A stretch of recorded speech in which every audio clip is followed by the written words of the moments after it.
कुछ तो लोग कहेंगे, लोगों का काम है कहना। जौनपुर जनपद में 9 विधानसभाएं हैं, उसमें से मैं मछली शहर से विधायक चुन करके आई हूं, इकलौती महिला विधायक। बहुत सारे लोगों को ऐसा लगता है कि हम महिला के प्रतिनिधित्व में पीछे उसके चल रहे हैं। हम कैसे महिला के पीछे चल सकते हैं? तो मैं उन सबको बोलना चाहती हूं कि हम आपको पीछे नहीं चला रहे हैं। हम चाहते हैं आप हमारे बगल में, हमारे साथ साथ चलें। इस सदन की शोभा तभी तक है जब तक पक्ष और विपक्ष साथ में यहां पे बैठता है। जो देश विकसित हो चुके हैं उसका कारण भी हमें साफ साफ समझ में आ जाता है कि वहां पे अगर राजनीति में महिलाओं का अगर हम देखें कि क्या कंट्रीब्यूशन है, तो वो 30% तक पहुंच चुका है। 5 दिन के सदन में हमें 1 दिन का मौका मिला है। आप सोचिए, आपको इससे दुख हो रहा है। और 75 वर्षों से हम इंतजार कर रहे थे कि हमें ये मौका मिले। देश का विकास तभी होगा जब देश में नारी का विकास होगा। दिन की रोशनी गुजर गई ख्वाबों को बनाने में, रातों की नींद गुजर गई बच्चों को सुलाने में।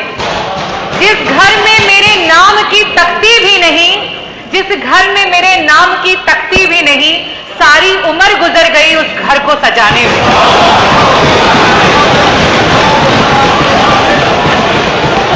आदरणीय अध्यक्ष महोदय, आज आजादी के 75 वर्षों में पहली बार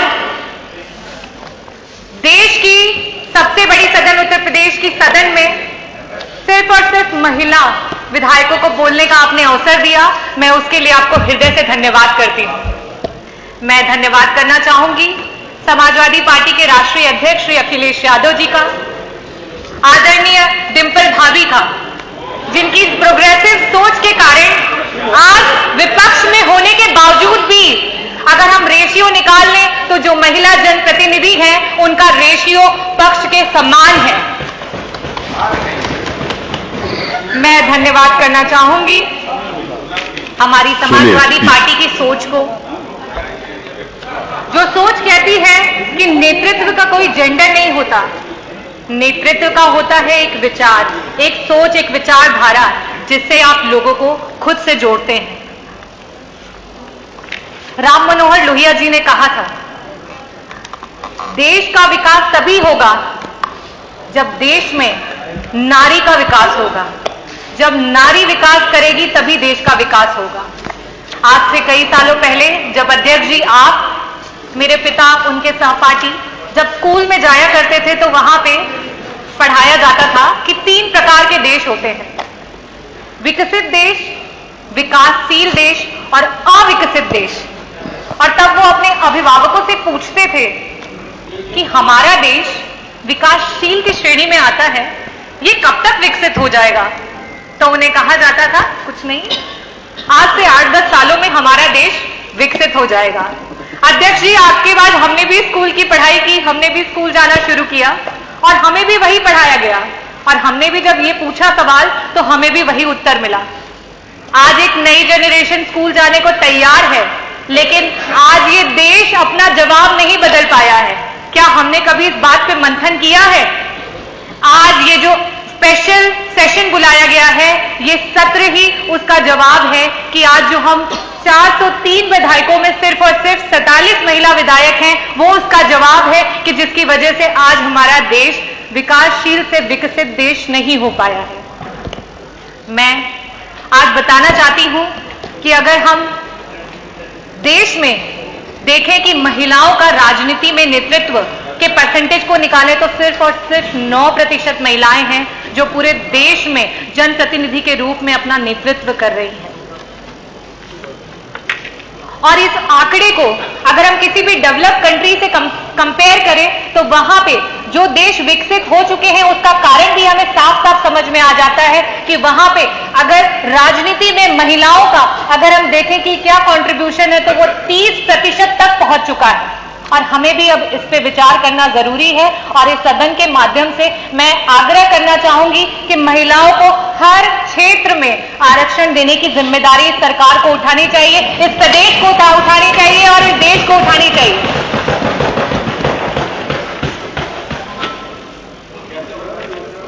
बाबा भीमराव अंबेडकर जी ने कहा था कि मैं किसी भी समाज की जो प्रगति है उस समाज की महिलाओं की प्रगति से मापता हूं। और आज मैं ग्रामीण अंचल से आती हूं और जब वहां पे हम अपनी दलित समाज की बहनों को देखते हैं तब हमें यह महसूस होता है और साथ में बहुत ग्लानि भी होती है कि आज हमारा देश कहां पे है।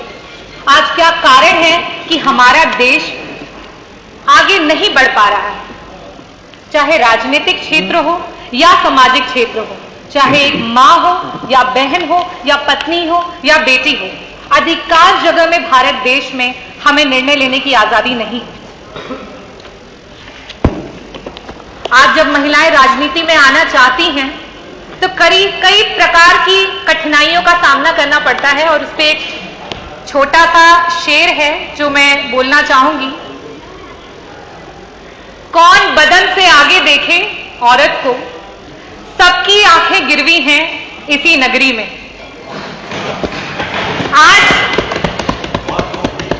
आज भी अगर औरत कुछ अच्छा नहीं कर पाती है तो आज हमें सुनने को मिलता है ये तो औरत है, इतना बड़ा दायित्व इसे दे दिया, कहां से कर पाती। और अगर किसी तरीके से वो औरत अच्छा कर जाती है तो उसे कहते हैं अच्छा, ऐसे कैसे अच्छा कर दिया, ऐसा क्या किया होगा उसने। इस सोच को बदलने की जरूरत है। मैं इस सोच के लिए ये बोलना चाहूंगी कि आज इस प्रदेश को, इस देश को एक मकसद के साथ हमारे प्रदेश की और देश की महिलाओं को बढ़ाने के लिए सोचना होगा। स्वामी विवेकानंद जी ने कहा था कि अगर किसी मकसद के लिए खड़े हो तो एक वृक्ष की तरह खड़े हो और गिरो तो एक बीज की तरह, ताकि दोबारा से उग करके उसी मकसद के लिए दोबारा से जंग लड़ सको।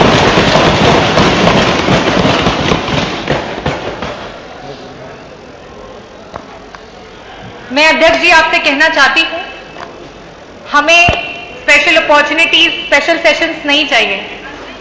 आज 5 दिन के सत्र में एक दिन सिर्फ और सिर्फ महिला विधायकों को मिला है। कई सारे लोग होंगे जिन्हें दुख हो रहा होगा, कई सारे लोग हो रहे होंगे जिनको आपत्ति हो रही होगी, लेकिन मैं ये कहना चाहती हूं कि आज 5 दिन के सदन में हमें एक दिन का मौका मिला है। आप सोचिए, आपको इससे दुख हो रहा है और 75 वर्षों से हम इंतजार कर रहे थे कि हमें ये मौका मिले। 75 वर्षों से हम इंतजार कर रहे हैं। आज भी उत्तर प्रदेश के अलावा बाकी सदन में जहां जहां ये आवाज जाएगी, मुझे लगता है अध्यक्ष जी वहां पर भी इसको शुरू किया जाएगा और इसके लिए मैं तहे दिल से आपको धन्यवाद करना चाहूंगी।